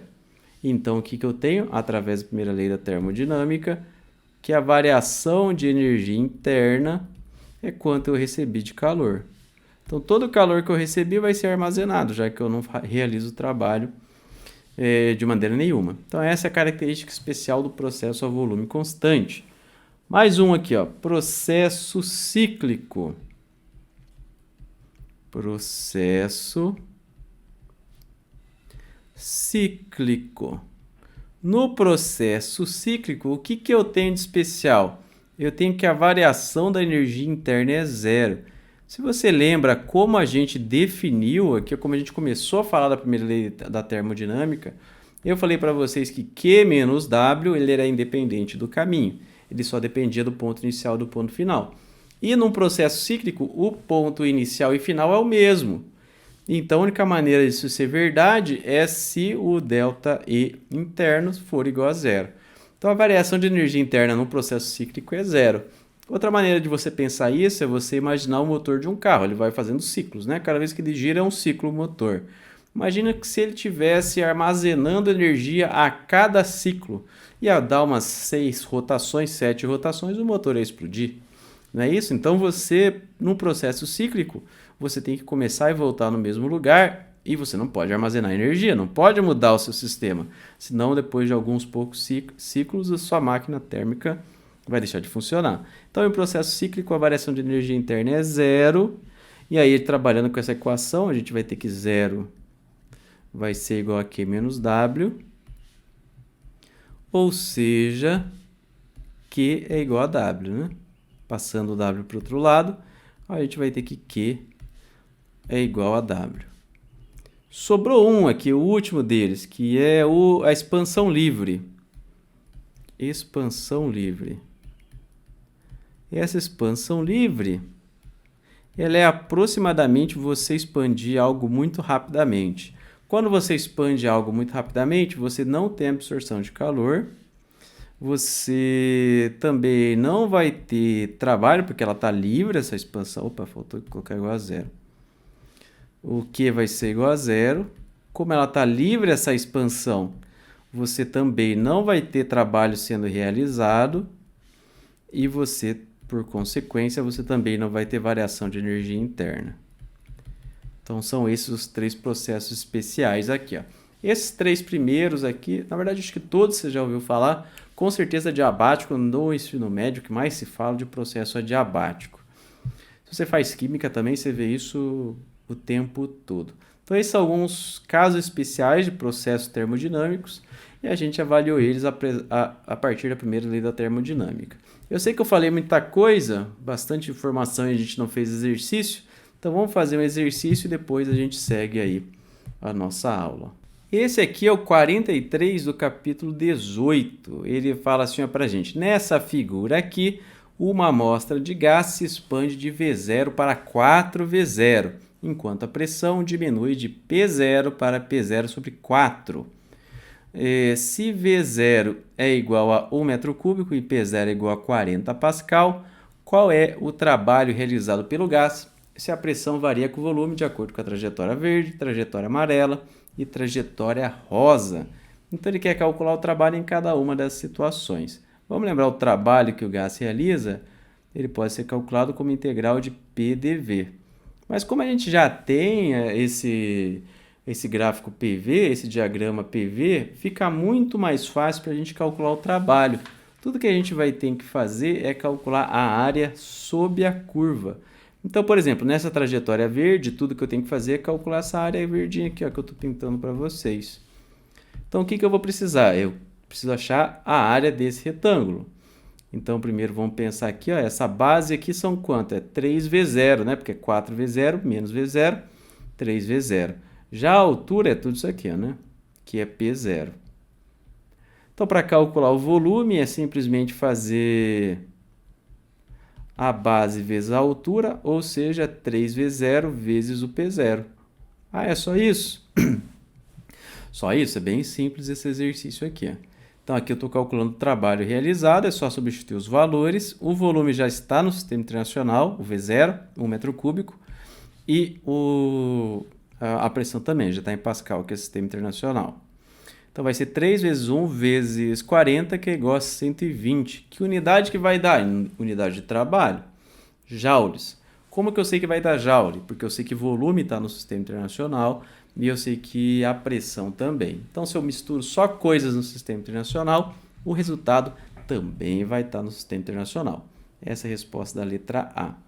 Na letra B, eu vou precisar fazer um pouquinho mais de conta. Por quê? Porque agora eu vou ter esse movimento aqui, ó, daqui para cá. E a minha área vai ser tudo isso aqui, ó, né? Então, o que eu vou fazer? Como eu não lembro para calcular a área desse trapézio, eu não lembro a equação para calcular a área do trapézio, eu vou separar essa área em duas partes. Esse triângulo aqui, ó, de cima e esse retângulo aqui, ó, de baixo. Vai ficar mais fácil, né? E aí ficou mais fácil a gente calcular. Esse retângulo aqui de baixo, ó, é 3V0 de novo. E a altura dele aqui, ó, é P0 sobre 4, né? Porque ó, P0 são 4 quadradinhos, só peguei 1, P0 sobre 4. Então, esse trabalho do B vai ser igual a 3V0 vezes P0 sobre 4, mais essa área aqui azul. Para eu calcular a área do triângulo, é base vezes altura dividido por 2. A base é a mesma, 3V0. A altura é 3P0 sobre 4. Como que eu sei que é 3P0 sobre 4? Cada pedacinho disso aqui é P0 sobre 4. Como eu peguei 3P0 sobre 4. 3P0 sobre 4. E não esquece de dividir por 2 porque é um triângulo. Então, quanto que deu isso? Deu 3 quartos de V0 P0 mais 9 V0 P0 sobre 8. É isso? Acho que é. Eu posso multiplicar isso aqui por 2 em cima e embaixo. E aí ele vai ficar 6 sobre 4 P0 V0. Ou 6 sobre 8, desculpa. 6 sobre 8 mais 9 sobre 8 V0 P0. Posso somar as duas frações, vai ficar para a gente 15 sobre 8 V0 P0. E aí é só substituir os valores aqui, vai ficar 15 sobre 8 vezes o V0. Quanto que é o V0 mesmo? É 1, né? E o P0 é 40. Então, 40 dividido por 8 é 5, vai ficar 15 vezes 5, que é igual a 75 joules. Então, esse é o trabalho aqui no caminho B. Só preciso fazer agora o C. O C é o seguinte aqui, ó. O C, tudo que a gente precisa é esse pedacinho aqui de baixo. Esse pedacinho aqui de baixo a gente já fez para a letra B, que é esse aqui, ó, 3V0 vezes P0 sobre 4. Então, esse trabalho no C é 3 vezes V0 vezes o P0 dividido por 4. Substituindo isso aqui, vai ser 3 vezes 1 vezes o 40 dividido por 4. Isso aqui deu para a gente 30 joules. Então, esse é o trabalho aqui nesse processo aqui, nesse caminho C. Cuidado aqui para não pegar desde aqui de cima, tá? Então, a gente vai mudar de assunto depois desse exercício, mas o que é interessante, o que é importante você ter aprendido até agora? Desenhar o diagrama PV e calcular o trabalho do diagrama PV. Alguns de vocês vão precisar calcular por integral, não tem problema, tem vários exercícios aí, como exemplo lá no canal, calculando por integral. Mas a gente não fez aqui, a gente só fez só a área embaixo da curva, e é a primeira lei da termodinâmica também, não vamos esquecer, né? Então, vamos continuar aqui o conteúdo, vamos lá. Então, dando sequência aqui, o que eu vou mostrar para vocês? Eu vou mostrar para vocês agora a lei dos gases ideais. A gente já trabalhou com ela bastante, eu falei bastante sobre ela. É aquela PV igual a nRT, mas se você prestar atenção, a gente nunca mostrou ela de maneira formal aqui. Então, o que eu vou fazer agora? Eu vou começar a mostrar essa lei dos gases ideais. Mas primeiro eu preciso entender o que é um gás ideal. E para entender o que é um gás ideal, eu vou precisar aqui definir o número de Avogadro e também relembrar o conceito de mol. Então, vamos começar aqui relembrando o conceito de mol. O que é um mol? O mol é... Nossa, escrevi tudo junto aqui, ó. Molé. O mol é a quantidade. Então, mol é uma medida de quantidade. É a quantidade. O pessoal da química aqui está até bocejando já, porque vê isso aqui todo dia, né? De átomos. Então, mol é a quantidade de átomos em 12 gramas. Em 12 gramas de carbono 12. Então, é assim que eu defino o mol. Eu pego 12 gramas de carbono 12 e o número de átomos que tem lá, eu chamo isso de mol. Aí você me pergunta, quantos átomos dá isso? Quantos átomos ou moléculas, né? Eu tenho em 12 gramas de carbono 12. Eu chamo isso de mol, mas um mol eu não sei quanto que são. O que me diz quantos átomos eu tenho, ou moléculas, é o número de Avogadro. O número de Avogadro, isso aqui é um N, tá? Tá feio esse N, mas é um N. Esse número de Avogadro, ele me diz quantos átomos eu vou ter no mol.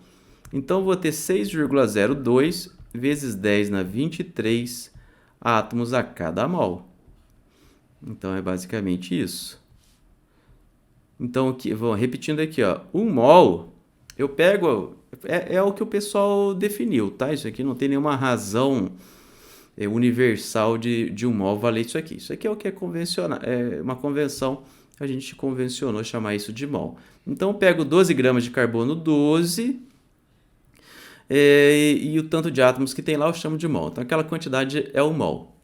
Mas quantos átomos tem em 1 mol? Tem 6,02 vezes 10 na 23. Então, repara que em 12 gramas de carbono, eu tenho um número absurdo aqui ó, de átomos já. Vezes 10 na 23. Então, eu tenho tipo 6, 0, 2, 1, 2, 3, 4, 5, 6, 7, 8, 9, 10, 11, 12, 13, 14, 15, 16, 17, 18, 19, 20, 21.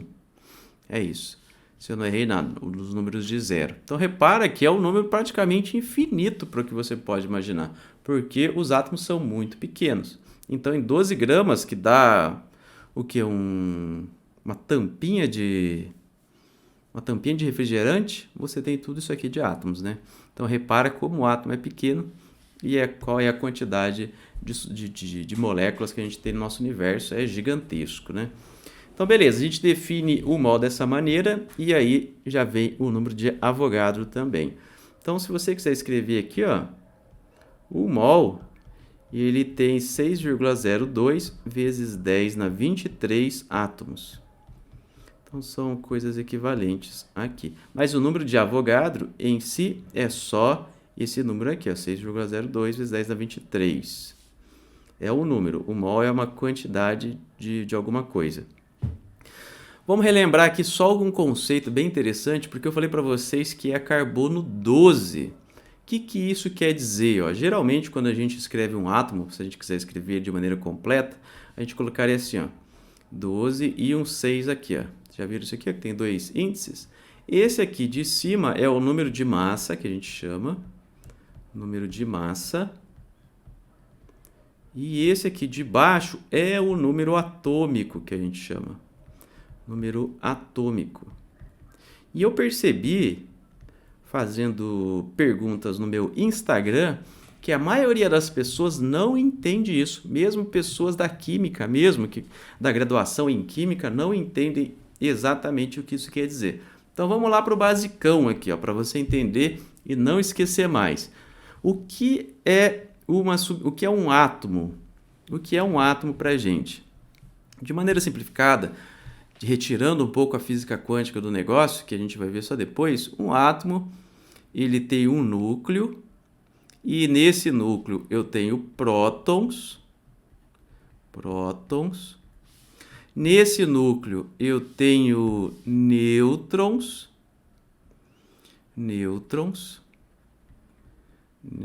E eu também tenho elétrons. E aí, só que o elétron não fica no núcleo. O elétron, ele fica...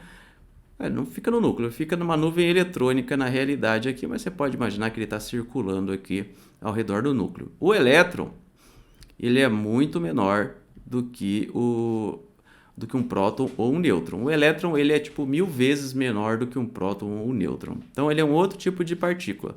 Um elétron, se você quiser agora, é super curiosidade mesmo. O elétron é um lepton.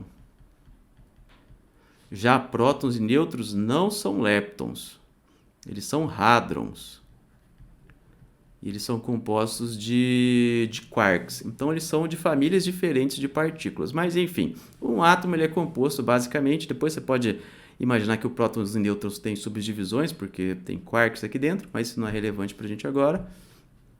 Então o que eu quero que você entenda e que não esqueça mais é que no átomo a gente tem prótons, nêutrons e elétrons. Essa é a composição básica de um átomo. Se você soma esses componentes aqui do núcleo, aqui deu 4, né? Esses 4 são esse número aqui de cima, o número de massa.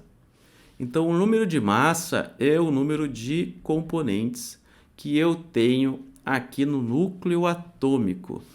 Já o número atômico é só o número de prótons. Então, se eu colocar aqui, ó, aqui seria só o vermelhinho. E já o de cima é o vermelho mais prótons mais nêutrons. Se quiser colocar o símbolo, seria N0 e P+.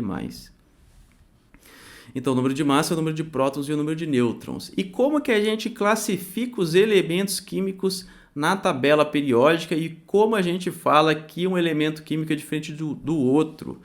É pelo número de prótons. Então, a coisa mais importante... vermelho, próton, né?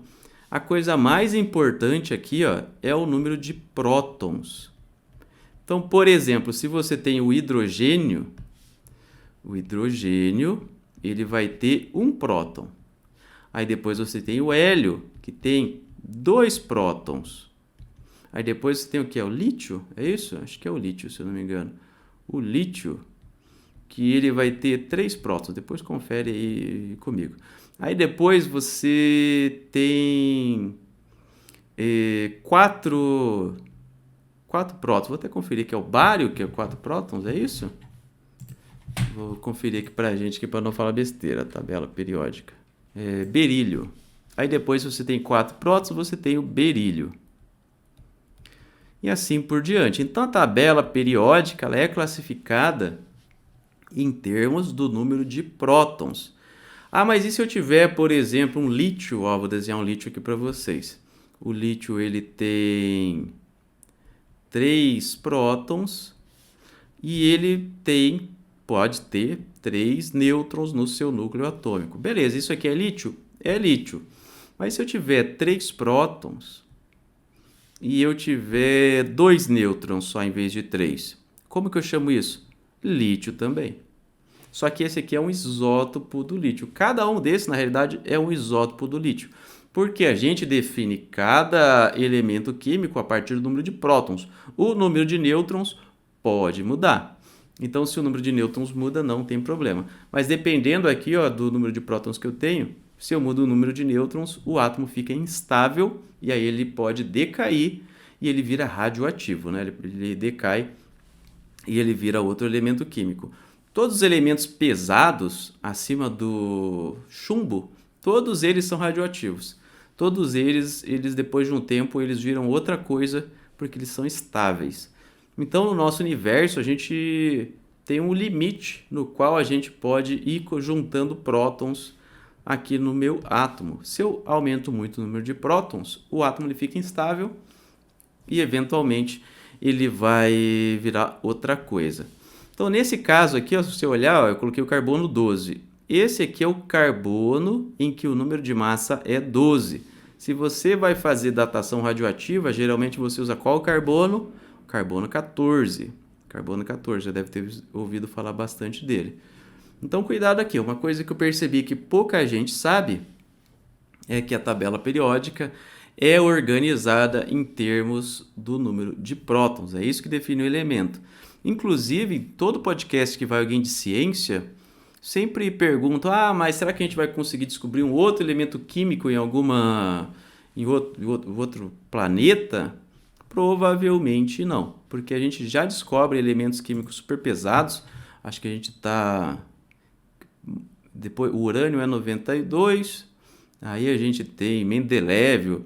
Enfim, o urânio já é extremamente instável. A gente tem o Neptúnio, Plutônio, todos esses elementos químicos eles já são instáveis. Então, a chance de a gente encontrar um elemento mais pesado, porque os mais leves já estão todos em categorias, a gente já conhece todos os elementos mais leves, os mais pesados provavelmente são extremamente instáveis e já decaíram em algum momento. É possível, eventualmente, que exista um elemento super pesado e que seja estável. Possível é, improvável, mas possível é, mas a gente não conhece nenhum. E todos os elementos mais pesados eles duram muito pouco, microsegundos, aí eles viram outra coisa. Mas enfim, isso aqui era só uma digressão como curiosidade aqui para lembrar, porque isso aqui eu acho que todo mundo deveria saber, super importante. Vamos seguir aqui, definir mais uma quantia que é o número de mols. Agora não é mais mol, é o número de mols. Lembrando que quem for fazer Física moderna comigo vai ver tudo isso aqui em detalhe. Inclusive, a gente vai ver essa parte de física de partículas em Física Moderna 2. Então, eu quero definir para vocês o número de mols, e agora é um nzinho minúsculo. Como que eu defino ele? Como um nzão dividido por Na. O que é cada coisa? Esse nzão é o número de moléculas que eu tenho, número de moléculas ou átomos, moléculas, dividido pelo número de Avogadro. Quando eu faço isso, eu defino o que eu chamo de número de mols, de Avogadro. Vamos pensar aqui, porque simplesmente parece que são um monte de N, né? Um monte de N que não quer dizer nada. Então, se eu tiver, por exemplo, vamos pensar aqui, ó, um exemplo, 12,04 vezes 10 na 23 moléculas. Como é que eu sei quantos mols eu tenho ali? Eu tenho que dividir pelo número de Avogadro. 6,02 vezes 10 a 23. Isso aqui deu 2. Ou seja, eu tenho 2 mols de átomos ou 2 mols de moléculas aqui no meu sistema. Então, é esse o número de mols e simplesmente ele fala quantos mols eu tenho. Se eu te falar quantas moléculas eu tenho, eu consigo converter isso no número de mols. Outra coisa que aparece bastante é a massa molar. Massa molar, que é qual é a massa de cada mol. A massa molar, ela é representada por esse Mzão maiúsculo. Agora, cuidado com os maiúsculos e minúsculos. Ele é representado pela massa de cada molécula vezes o número de Avogadro. O que é esse Mzinho? É a massa. Deixa eu colocar mais perto aqui pra gente. É a massa de uma molécula. Uma molécula. E aí, se eu multiplico pelo número de Avogadro, eu consigo descobrir qual é a massa de um mol dessas moléculas.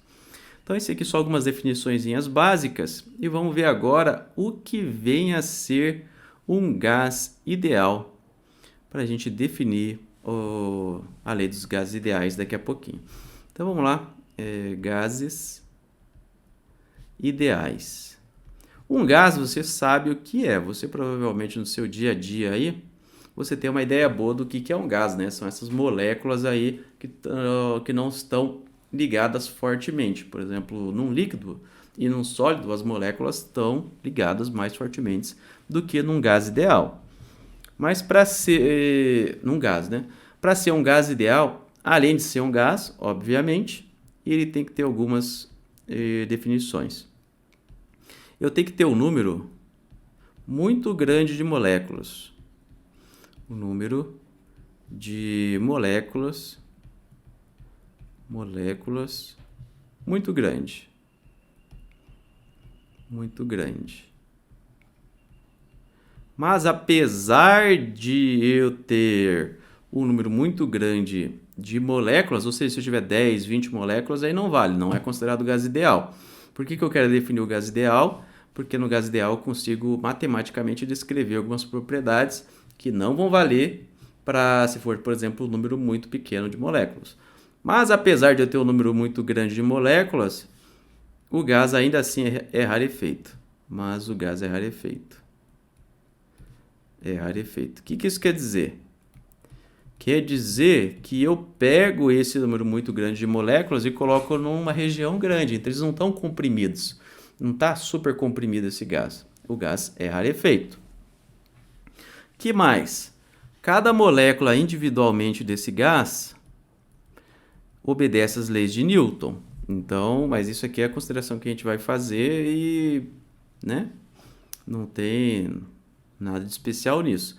Cada molécula obedece às leis de Newton. Você consegue colocar em cada uma, aplicar força igual a massa vezes aceleração, ação e reação e assim por diante. Então, cada molécula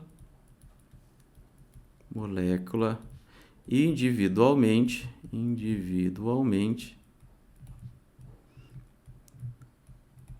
obedece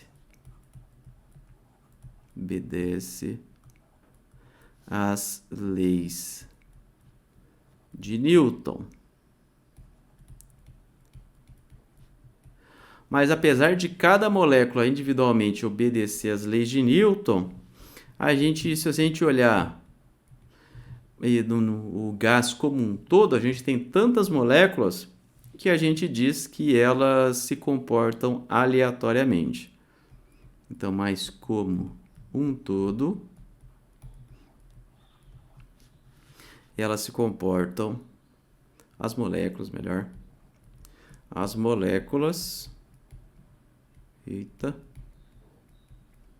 se movem aleatoriamente. Então, se eu pegar e escolher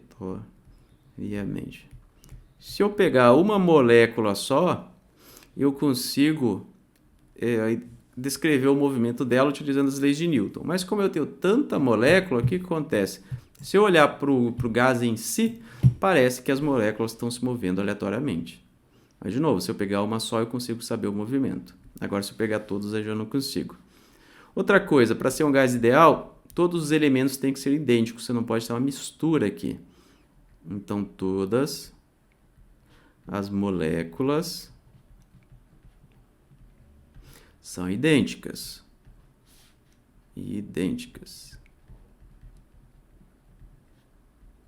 E a interação entre elas é de curta distância, ou seja, uma só interage com a outra quando elas estão pertinhas. Então, a interações são entre as moléculas.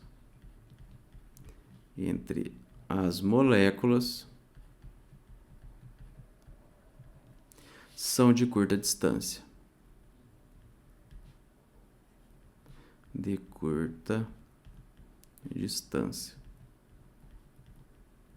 E por último, a gente tem que as colisões são elásticas. Colisões que as moléculas fazem são elásticas. Então, essas são as definiçõezinhas que eu tenho para considerar um gás ideal. Mas o que vai importar aqui para a gente aqui, ó? Porque se você estiver fazendo um experimento em que o seu gás ele não é rarefeito, as contas não vão bater com o que a gente vai fazer aqui. Tem que ser aqui, ó, número de moléculas muito grande, mais o gás rarefeito. Todas as moléculas têm que ser idênticas, você não pode ter uma mistura aí, senão as contas não vão bater. E aqui, acho que são só esses dois aqui que são os mais importantes para a gente observar agora. Mas todos os outros 3 elementos são requisitos para a gente considerar um gás ideal. Beleza, já sabemos o que é um gás ideal, então vamos lá para a lei dos gases ideais. Vou melhorar a letra agora, né? Quando eu estou escrevendo muito, a letra sai muito feia. Lei dos gases ideais. E aí, aquela famosa PV igual a nRT. Famosa equação aqui que a gente tem. Então, a gente tem uma relação entre 5 grandezas aqui. Olha que, imagina o trabalho da pessoa que inventou isso aqui, conseguir relacionar 5 grandezas diferentes. Extremamente difícil, né? Esse Nzinho a gente acabou de ver. Esse Nzinho é o quê? É o número de mols, né? Número de mols. Esse R é a constante dos gases ideais. Constante dos gases ideais. Quanto que ela vale? Aí você tem que consultar, não sei de cor. Mas ele vale 8,31 joules por mol Kelvin. E cuidado, porque essa constante dos gases ideais, você vai encontrar ela nas mais diversas unidades possíveis. Então, confere para ver se você está trabalhando com as unidades corretas. Olha as unidades aqui no Sistema Internacional. Tem várias unidades diferentes para você trabalhar com a constante dos gases ideais. Já esse P aqui é a pressão, né? Pressão, estamos careca de saber. E a pressão é dada em Pascal no Sistema Internacional. V é o volume o volume, e é dado em metros cúbicos no Sistema Internacional, e T é a temperatura, né? Temperatura. Cuidado aqui, ó, porque a temperatura aqui vai ser em Kelvin só, tá? Se você colocar graus Celsius, não vai dar certo. A temperatura aqui tem que ser em Kelvin, não vai colocar graus Celsius aqui. Lembra a dica que eu dei para vocês? Kelvin sempre vai funcionar na termodinâmica, graus Celsius às vezes não. Esse é um dos casos em que a temperatura em graus Celsius não vai dar certo. Por que não? Vamos pensar aqui, ó, se você coloca uma temperatura de menos 10 graus Celsius, então esse T seu vai ser negativo, ou seja, a pressão ou volume vão ter que ser negativos também. Então você já logo de cara você consegue perceber que não tem como colocar como graus Celsius. Outra maneira que a gente pode escrever essa equação é a partir da constante de Boltzmann, que é o Kb. Essa a gente chama de constante de Boltzmann. Essa constante de Boltzmann aparece o tempo todo. Sempre quando a gente está falando de coisas microscópicas, aparece a constante de Boltzmann e ela vale 1,38 vezes 10 na menos 23 joules por Kelvin. E aí a gente consegue reescrever a nossa equação aqui, ó, fazendo uma relação entre a constante de Boltzmann com a constante dos gases ideais. O que a gente faz? A gente pega essa constante dos gases ideais e divide pelo número de Avogadro. E aí a gente tem a constante de Boltzmann. Substituindo aqui nas leis dos gases ideais, a gente vai ter que PV é igual a Nzão KBT. KB vezes o T. Da gente escrever também a lei dos gases ideais, só estou trocando a constante e o número de mols. Em vez do Nzinho apareceu o Nzão. Por quê? Vamos lembrar. Nzinho é igual a Nzão dividido por Na. Então, quando eu coloco aqui, ó, o lugar do R, eu coloco o KB, na realidade eu tenho que passar o Na multiplicando, vai ficar Na KB. E aí, o que eu faço? Ó, o Nzinho, ele é Nzão sobre Na. Aí corto o Na com o Na, aí fica Nzão KBT. Não entendi nada, então eu vou fazer passo a passo aqui, ó. Só não vou trocar as cores. Ele fica assim, ó, PV igual a Nzinho Na KBT. O que eu fiz? Troquei o R por isso aqui tudo. Só passei Na multiplicando.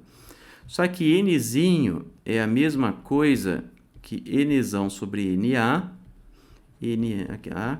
KBT. Corta aqui com isso aqui, chega na equação aqui em cima. Foi só isso que eu fiz, tá, gente? Então, você tem duas maneiras aqui diferentes para escrever essa lei dos gases ideais. E é com ela que a gente trabalha bastante aqui, né? Que a gente tira o Pivot-Povotot, que você conhecia, que a gente faz vários cálculos, inclusive fazer os cálculos de trabalho. E para dar um exemplo de como a gente pode utilizar ela, eu vou pegar um caso especial, que é... Nossa, que número que eu tô, gente? Por que foi 3? E voltei no começo? 4, 2, 3. Não estou muito bom com os números aqui, não. Mas vamos colocar aqui, então, já que estou errando, vamos continuar errando. Esse aqui é o 4, né? Vou até liberar tudo aqui. 4. Processo isotérmico. Processo. E a última coisa que a gente vai ver hoje, tá? Isotérmico. O que a gente vai fazer? A gente vai calcular o trabalho num processo isotérmico. Isotérmico é o que, gente? Temperatura constante. Iso igual térmico temperatura. Nossa, tá difícil hoje. Temperatura constante. Se eu for fazer um diagrama PV, como que ele vai ficar? Ó, a cara dele. E aqui vai ser o volume, aqui vai ser a pressão. Então, eu vou ter duas curvas. Vamos desenhar duas curvas aqui, ó. Eu vou desenhar essa curva aqui, ó, mais ou menos assim. Essa aqui vai ser o T1 e essa aqui vai ser a T2. O que são essas curvas aqui, ó?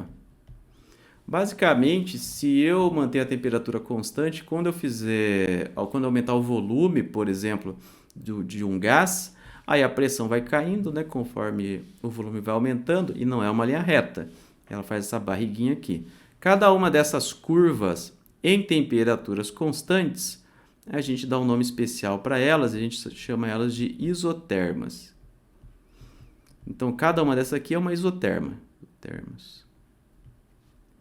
E eu consigo calcular o trabalho numa isoterma muito facilmente. Por quê? Como é que eu consigo calcular? Vou até anotar aqui, ó.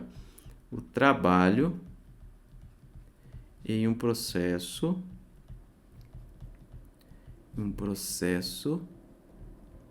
isotérmico. Como que eu consigo calcular o trabalho no processo isotérmico? Vamos lembrar do trabalho. Como é que faz? Trabalho igual a integral de PDV, não era isso? PDV.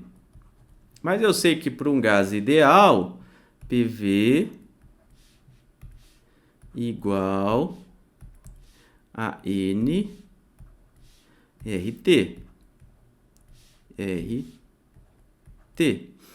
Isso aqui tudo eu sei. E aí o que eu vou fazer? Eu vou isolar o P e vou jogar ele em cima. Então vou isolar o P, ele vai ficar assim, ó.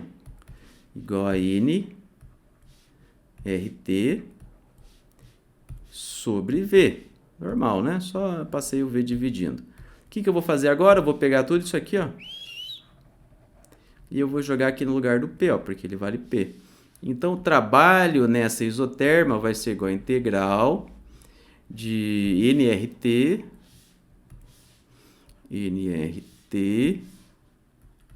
sobre V dV. E aqui que vem o que eu vou utilizar a propriedade dele ser um processo isotérmico, porque numa integral você pode tirar para fora da integral tudo que é constante.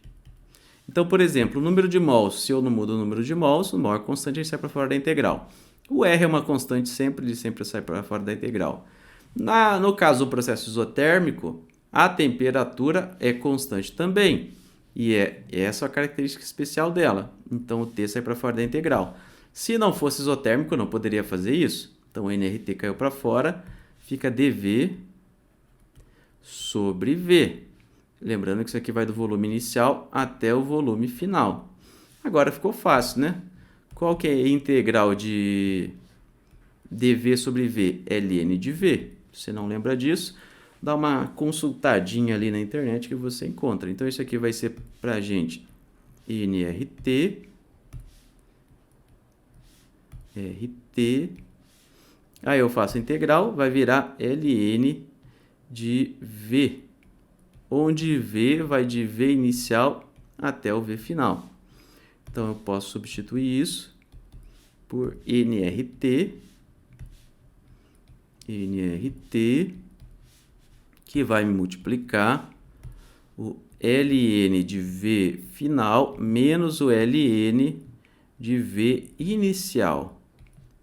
E aqui vamos ver quem lembra a propriedade do logarítmico. Quando eu tenho uma subtração de logaritmo que estão nas mesmas bases, o que eu posso fazer? Eu posso transformar isso numa... Isso aqui não é módulo, tá? Isso aqui é só parênteses. Eu posso transformar isso numa divisão. Então, vai ficar nRT ln de V final por V inicial. Achou que você nunca mais ia utilizar essa propriedade de logaritmo, né?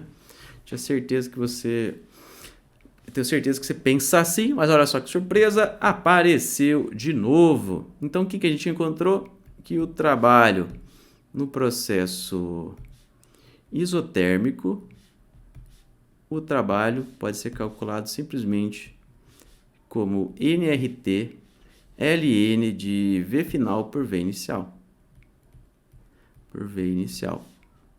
Então, no caso do processo isotérmico, é bem fácil a gente calcular o trabalho. Lembrando que isso aqui é isotérmico, né? Isotérmico. Se a temperatura muda, aí já não vale mais. Se a temperatura muda, aí eu já não poderia tirar o T aqui para fora da integral. E aí eu não poderia fazer essa conta. Então, vamos fazer alguns exercícios aqui só para fixar o conteúdo e aí a gente encerra.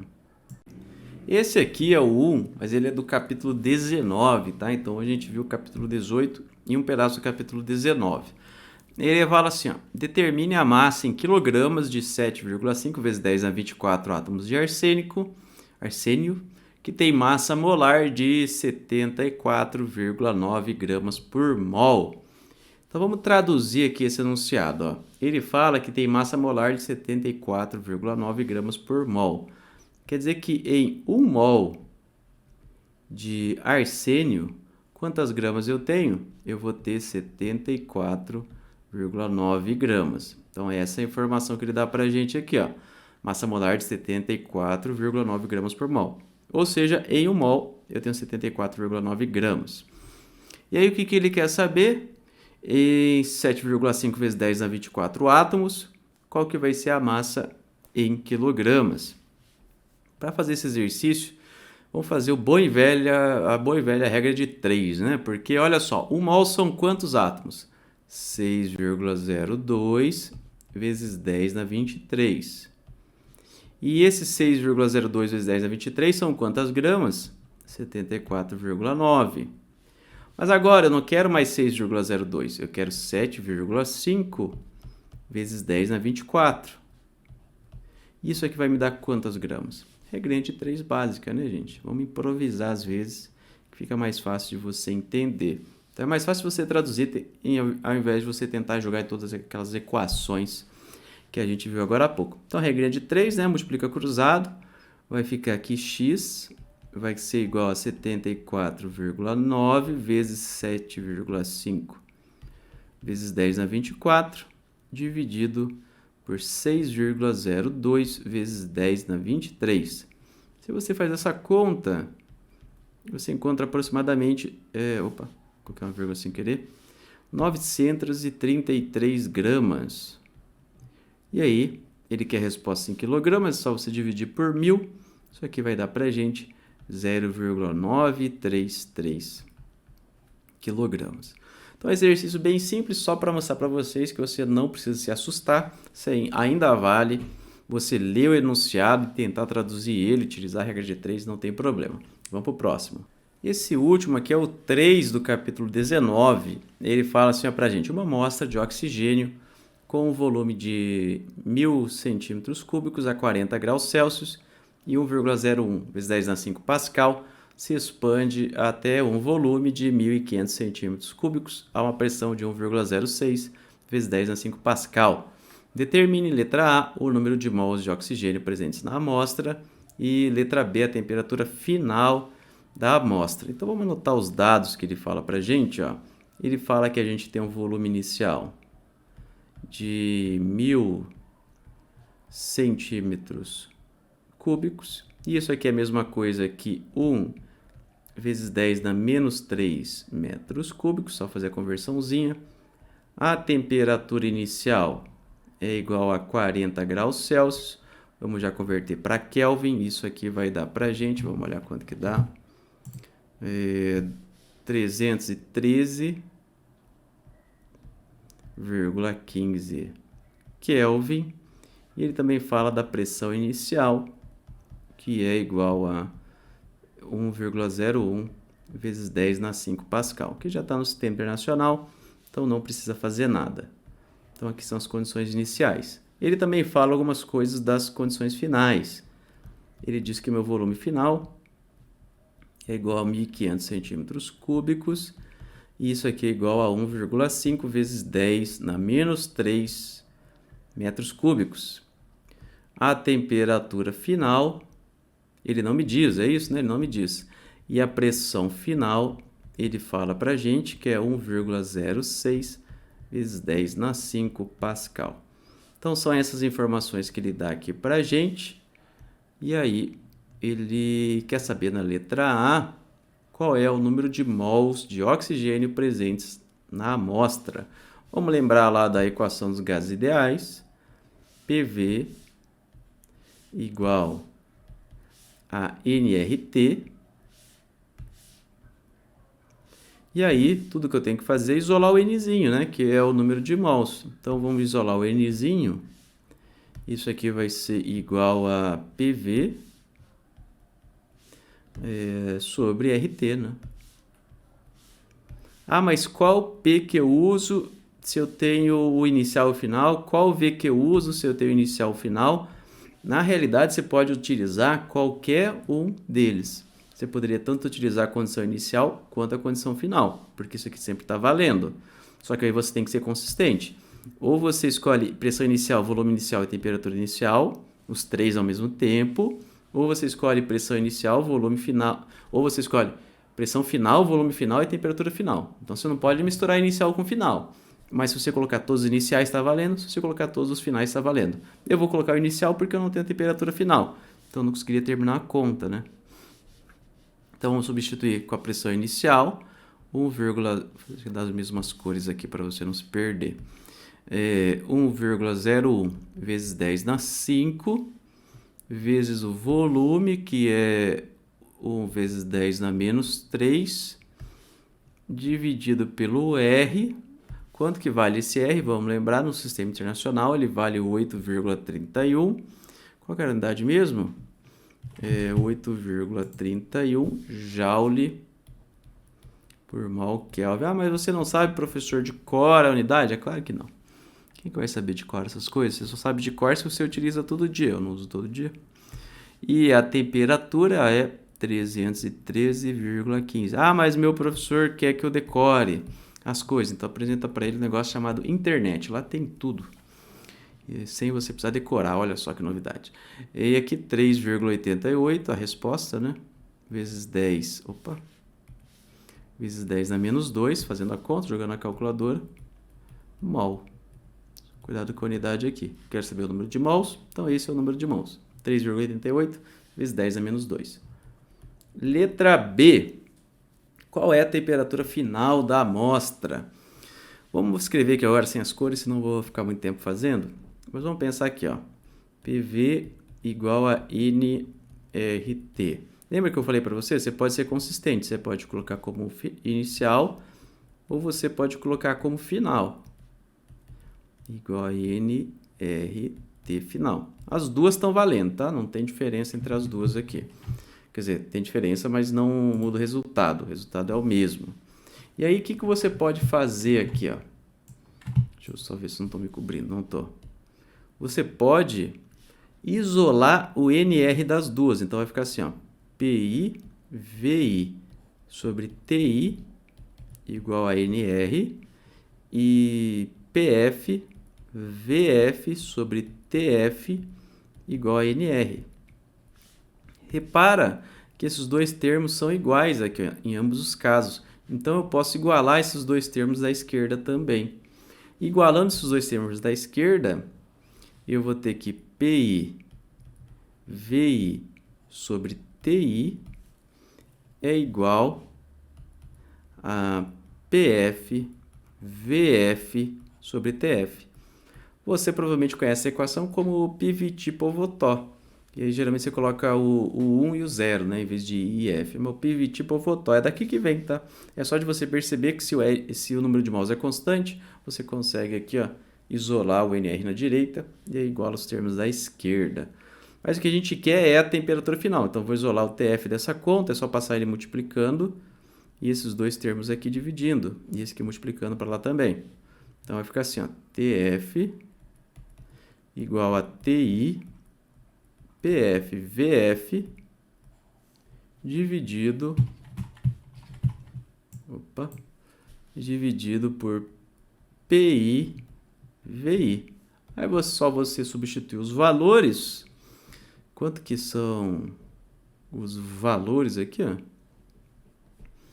313,15 vezes o PF, 1,06 vezes 10 na 5, vezes o VF, que é 1,5 vezes 10 na menos 3, dividido pela pressão inicial, que é 1,01 vezes 10 na 5, vezes o V inicial, que é 10 na menos 3. Aqui é na menos 3, né? Joga isso na calculadora e aí você vai encontrar aproximadamente 493 Kelvin. Ah, não daria para utilizar só essa equação aqui, agora que eu descobri o número de mols? Também daria, tá? Dá na mesma. E é isso, pessoal. A aula de hoje vai até aqui.